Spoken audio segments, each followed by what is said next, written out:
What's up, everybody? It's your boy Steve here from Resistor Programming. Welcome back to the show. On tonight's episode, I just want to do a quick little video about military contractors. Extremely interesting and honestly an extremely terrifying topic. So, without further ado, I'm going to go ahead and just jump in. So, I'm going to be paraphrasing tons of articles and things that I've read in the past about military contractors tonight. I'm also going to be paraphrasing this book, Blackwater, The Rise of the World's Most Powerful Mercenary Army. That's by Jeremy Scahill. An absolutely recommended read if you're looking to get into any information on military contractors. Also, I'm going to be paraphrasing information from this documentary called Blackwater Shadow Government. That's by Mr. Illuminati 82. That's the channel on YouTube. You can check it out on. I recommend you do that. And also this documentary, Inside Blackwater, Iraq's most controversial private military contractor, and that's going to be by Journeyman Pictures on YouTube. Definitely recommend both of those. And so, what are we talking about when we're talking about military contractors? It's very simple. We're talking about private companies that you can hire to perform a certain service, whether we're talking about security, training forces, surveillance, translating, construction, anything that the military, any role that the military has and fulfills, there's a private company that you can hire to fulfill that same role. And they also work very closely in tandem with the United States military and other militaries. But essentially, we're talking about private armies in some cases and things like that. So if you are a dictator in some country, and you have enough money, you can hire a company, say, like former Blackwater, and they could be your security. As long as you have enough money and you pay these companies, they'll do your bidding for you. So just keep that in mind. So basically, my goal today with this video is just show you guys a couple of huge military contractors, give you a little bit of information about them as I go through them, and that'll hopefully provide you guys with a great jumping off point to get started with your own research, which is the goal here at Resistor Programming, to disseminate information, give you guys some chunks of knowledge, and hopefully you can take that and run with it, and we can just spread the word till everybody is like waking up. So without further ado, I want to jump in and we'll get learning about our first military contractor, Halliburton. So Halliburton is Dick Cheney's formerly, he was the CEO of Halliburton. And when we're talking about military contractors, they don't get much bigger than Halliburton. We're talking about billions of dollars over the years awarded to Halliburton. And yes, we're talking about Iraq and Afghanistan and the Middle East, but when we're talking about Halliburton, we're absolutely talking about pretty much any event that you can think of where something's gone wrong. Halliburton has probably been involved somehow with it. Definitely check out the BP oil spill.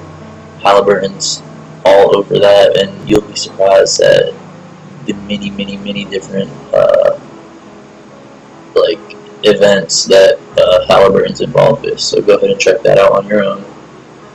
Next up, KBR, massive construction military contracting company.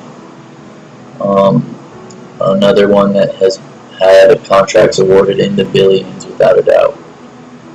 Okay, so next up, we got Academi, which was formerly known as Blackwater. In 2011, they were sold, and they changed their name to Academi.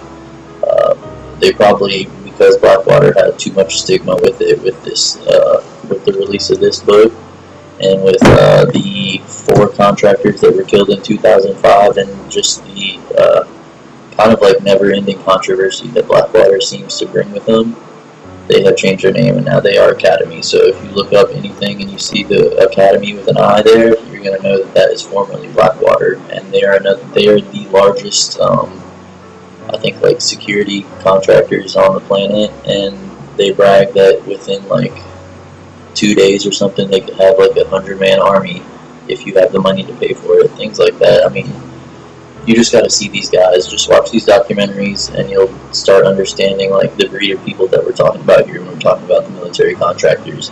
We're talking about people that have very close ties with politicians, and a lot of the times the politicians own part of these companies anyway, or are making money off of these companies anyway. So it's this vicious cycle where lobby money goes to these politicians. The politicians bid out the contracts to their friends that gave them the lobby money for these hundreds of millions of dollars of contracts, and boom, it's just an endless cycle. And what happens with that money is that these companies get it, they do the bare minimum, or not they don't do their job, or they do the bare minimum, and they say there's no oversight, there's no supervision.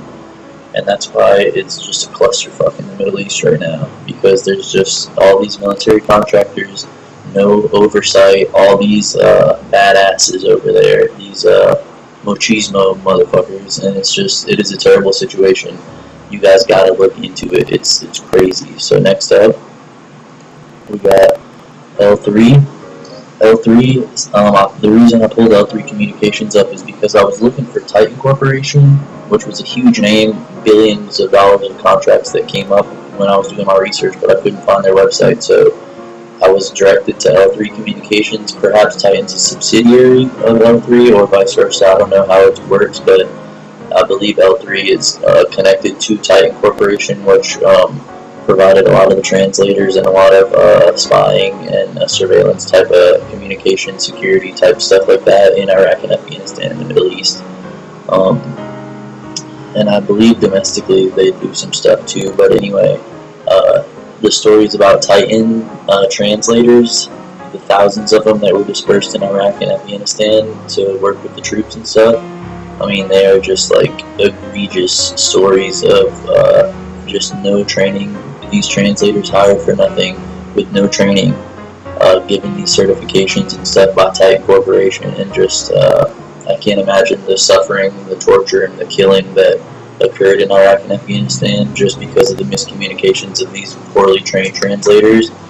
And it's all about just pocketing the politicians, just pocketing this money. So that's why it's such an important issue. Why are there 100,000 military contractors in the Middle East? That's what people need to be wondering. Why are there more military contractors in Iraq than there are British troops in Iraq? The only troops that outnumber military contractors are American troops. It's insane. Alright, and so lastly, I wanted to show you guys this, Craft International. You may, if you know anything about the conspiracy world, you may have heard of Craft International before. That's going to be Chris Kyle's, the American sniper.